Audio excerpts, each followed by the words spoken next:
নমস্কার বন্ধুরা, আমি শকুন্তলা চলে এসেছি তোমাদের মাঝে নিয়ে আবার একটা ডেইলি ব্লগ। তো আজকের ভিডিওটা আমি রাতে শ্যুট করছি, কারণ হচ্ছে কালকে থেকে একদম মঙ্গলবার অবধি আমাদের বাড়িতে ভেজ চলবে। তো আর আমিষ কিছু খেতে পারবো না, তো সেই জন্য ভাবলাম যে আজকে রাতে একটু চিকেন খেয়ে নিই। তো চিকেনটা এনে রেখেছি, তো চিকেনটা আমি নিয়ে এসেছি। তো চিকেনের ম্যারিনেট করে রেখেছি, সব কিছুই করেছি। তো আমি রান্নাটা এখন শুরু করব। তো আমি ভাবলাম যে তোমাদের সঙ্গে এই ভিডিওটাই শেয়ার করি। চিকেনের যে রেসিপিটা করছি সেটা একদম একটু ডিফারেন্টভাবে আমার মাথা থেকে, যেহেতু আমি রান্নাতে একটু ইনোভেশন করতে ভালোবাসি, তো সেই জন্য আমি নিজের মতন করে সব কিছু করি। তো চলো আমি আমার রান্নাটা শুরু করি আর তোমাদেরকে দেখাই।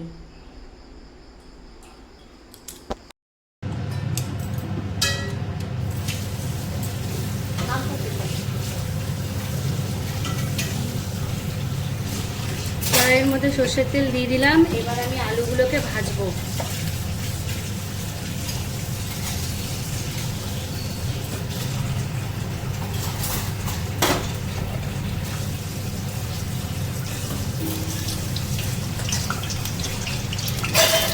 আলুগুলোকে ছেড়ে দিচ্ছি এক এক করে।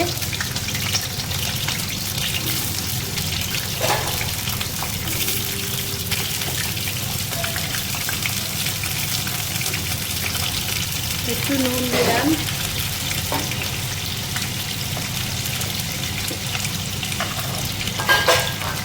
এক চিমটে হলুদ দিলাম,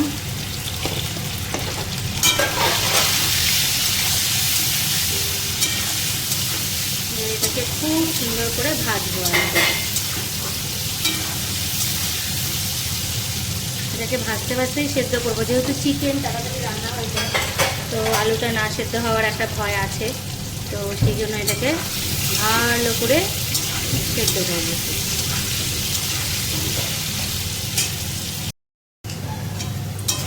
তো আমার আলুগুলো দেখো লাল লাল করে ভাজা হয়ে গেছে। আলুগুলোকে আমি এখন উঠিয়ে নিচ্ছি।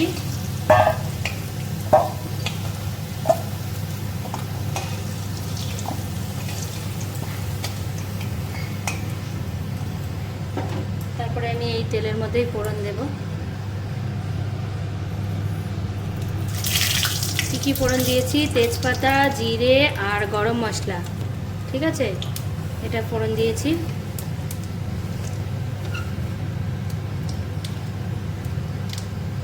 ফোড়নটা একটু ভাজা হয়ে গেলেই আমি এর মধ্যে দিয়ে দেব পেঁয়াজ। পেঁয়াজটা ছেড়ে দিলাম।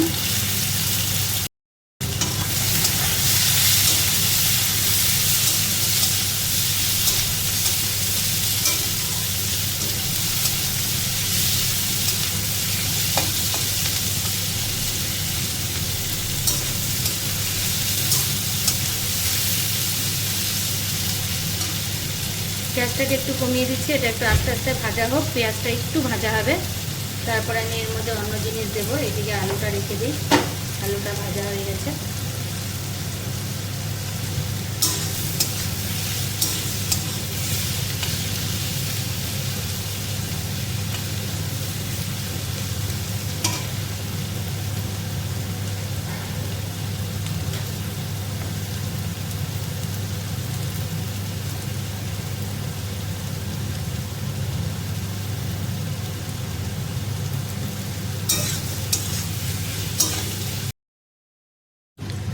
তো মোটামুটি একটু নরম নরম হয়েছে, ভাজা ভাজা হয়েছে। আমি এবার এর মধ্যে আমার তৈরি করা একটা মশলা দেবো, যেটা আমি মিক্সি মেশিনে করে রেখেছি। এই দেখো এটার মধ্যে কী কী আছে আমি পুরোটাই তোমাদেরকে বলে দিচ্ছি।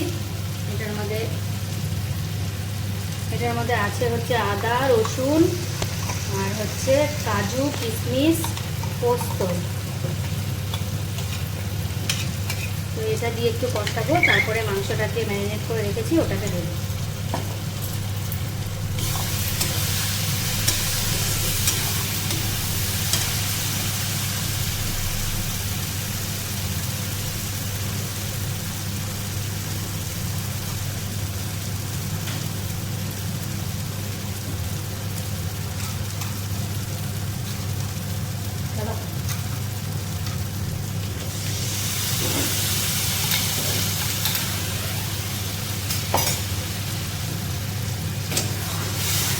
কাঁচা লঙ্কা, পুরো জিনিসটা কাঁচা লঙ্কার হবে, কালারটা কাঁচা লঙ্কারই হবে আজকে, এর মধ্যে কোনো লাল লঙ্কা ইউজ করব না।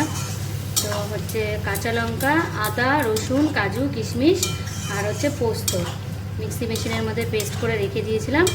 ওটা এখন একটু ভালো করে কষাবো, হলুদ দেবো, একটু হলুদ দিয়ে ভালো করে কষাবো। তারপরে মাংসটাকে লেবু আর হচ্ছে চিকেনটাকে লেবু আর লবণ দিয়ে একটু সাদা তেল দিয়ে ম্যারিনেশন করে রেখেছি, কারণ একটু ম্যারিনেশন করে রাখলে মাংসটা খেতে ভালো হয়, ভেতর অবধি মশলা ঢুকে যায় আর একটু সফট হয়। এই হলুদ দিয়ে দিলাম। এবার এটাকে আমি একটু খুব ভালো করে কষাবো। আমি একটু তেল কম খাই, তো আমি জানি পরে মাংস থেকে তেল ছাড়বে, সেই জন্য এখন একটু কম তেলেই কষাচ্ছি।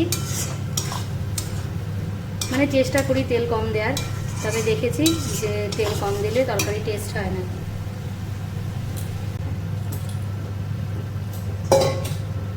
তো মশলাটা একটু মাঝামাঝি কষালাম, এইবার চিকেনটা দিয়ে ভালো করে কষাবো। তো চিকেনটা দিয়ে দিলাম, তোমরা দেখতে পাচ্ছ। যদি ইচ্ছে হয় পরে একটু লঙ্কার গুঁড়ো দেবো কালারের জন্য, কিন্তু আগে দেখি কি আসছে ব্যাপারটা। এরকম লঙ্কা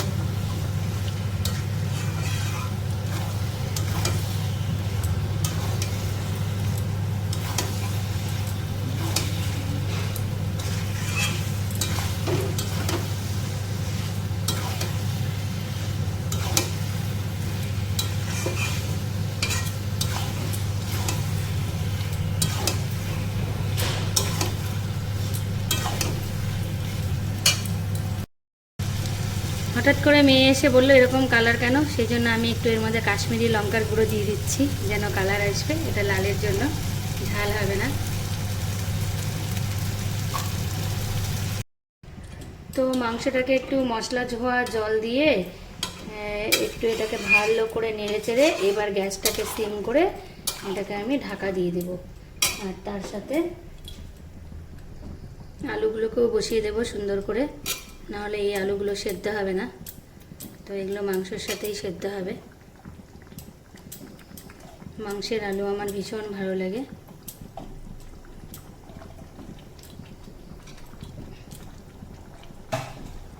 তো এই যে, তারপরে মেয়ে আজকে রুটি খাবে, ভাত খাবে না, তো আমি রুটি বানাতে চলে যাব। এবার এটাকে আমি ঢাকা দিয়ে দিয়ে অনেকক্ষণ ধরে কষাবো। তো এই যে ঢাকা দিয়ে দিলাম মাংসটাকে, গ্যাসটাকে একদম কমিয়ে দিয়েছি, ঢাকা দিয়ে দিয়েছি, এটা হোক। তো চলো আমি ওই পাশে ফটাফট রুটিটা বানিয়ে ফেলি। একটা মজার ঘটনা হয়েছে, সেটা হচ্ছে আমার কর্তামশাই হচ্ছে রসুন আর আদা একসঙ্গে এনে একটা কালো প্লাস্টিকে রেখেছিল। তো আমার তো ফ্রিজে রাখা হয় সব কিছু, তো ওখানটায় রসুন এনেছিল। তো আমার যে রান্নার মাসি আছে উনি হচ্ছে ওটাকে ঢুকিয়ে রেখেছে আর বলছে দাদা রসুন আনেনি, তো এরকম বলেছে। তো তারপরে কালকে সাডেনলি আমি ফ্রিজটা ইসে করতে গিয়ে দেখি যে ফ্রিজের মধ্যেও রসুন, পরে আবার রসুন আনা হয়েছে। তাই ভাবলাম যে রসুনগুলো তো নষ্ট হয়ে যাবে, তো রসুনটা খেতে ভালোই লাগে, তো সেই জন্য মাংসের মধ্যে 6টা রসুন দিয়ে দিলাম। সবাই দুটো দুটো করে খেয়ে নেব, রসুনটাও নষ্ট হবে না, আমার রসুনটাও শেষ হয়ে যাবে।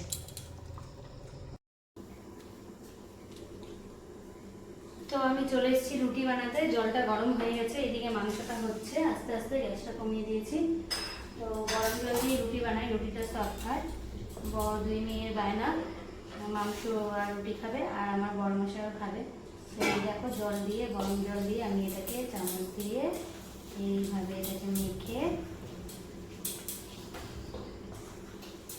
তারপর এটাকে খুব ভালো করে মেখে নেব।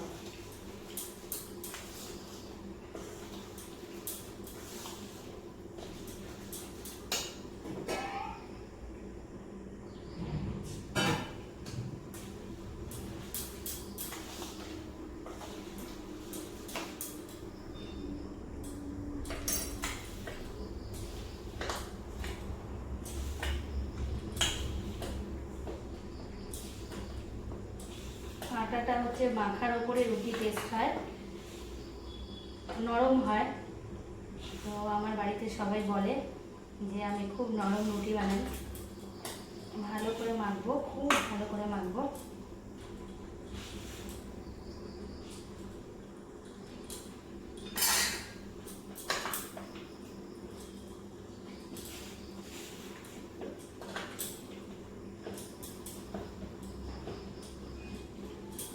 এই যে মোটামুটি হয়ে গেছে, এবার এটাকে খুব সুন্দর করে মাখতে হবে অনেকক্ষণ ধরে।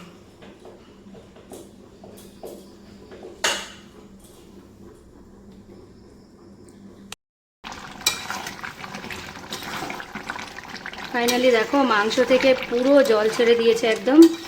এবার এটাকে খুব ভালো করে কষাবো, কারণ মাংস যত কষাবো তার উপরেই টেস্ট নির্ভর করবে। তো কাশ্মীরি লঙ্কার গুঁড়ো দিয়েছিলাম, ওই জন্য কালারটা খুব সুন্দর হয়েছে। তো এটা কষতে থাকুক।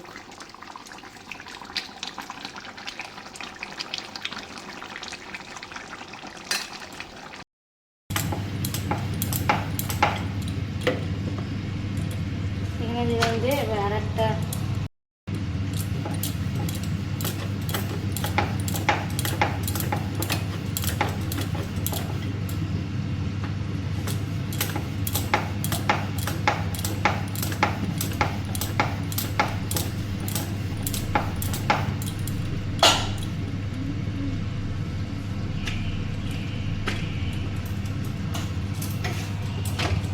ফুলকো ফুলকো রুটি হচ্ছে, জাস্ট ওয়েট করো, এখনই দেখতে পাবে ফুলকো ফুলকো রুটি।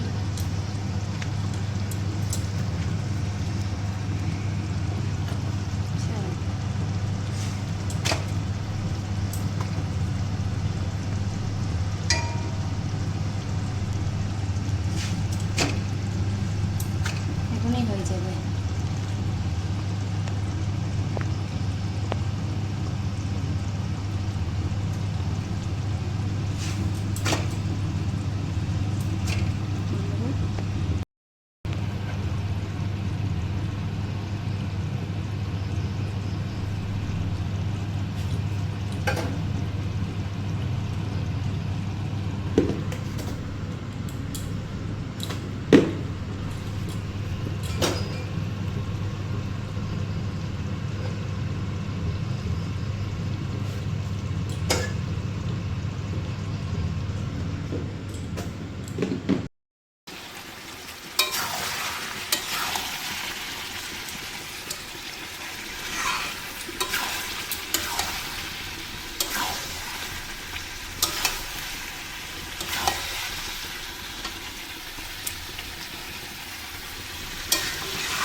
দেখো মাংসটাতে কি সুন্দর তেল ছেড়ে দিয়েছে, কি দারুণ কালার হয়েছে। এই যে এটা হচ্ছে মাংস। আলুগুলো দেখি আলুগুলো সেদ্ধ হয়েছে কিনা। হ্যাঁ, আলুগুলো সেদ্ধ হয়ে গেছে। এইবার আমি এটাকে নামিয়ে দেব। তো সেই জন্য আমি এর মধ্যে সামান্য পরিমাণে একটু গরম মশলার গুঁড়ো দিয়ে দিলাম, তাহলে একটু সেন্ট হবে। তো চলো, আমার মাংস রেডি। আর একটা জিনিস দেওয়া বাকি আছে, ওটা আমি তোমাদেরকে দেখাচ্ছি এখনই। আর একটা জিনিস দেব, তো রেডি। পোলট্রির চিকেনটাকে আমি এইভাবেই করি, দেশি চিকেন আমি অন্যভাবে পাতলা ঝোল করি, সেটাও আমি তোমাদেরকে দেখাবো। চিকেনটা রান্না হয়ে গেছে, এই দেখো চিকেনের কালার। চিকেনটা নিয়ে চলে এসেছি, তা আমি একটু টেস্ট করে দেখি কেমন হয়েছে। সেদ্ধ তো দারুণ হয়েছে, খুব টেস্টি হয়েছে, দারুণ।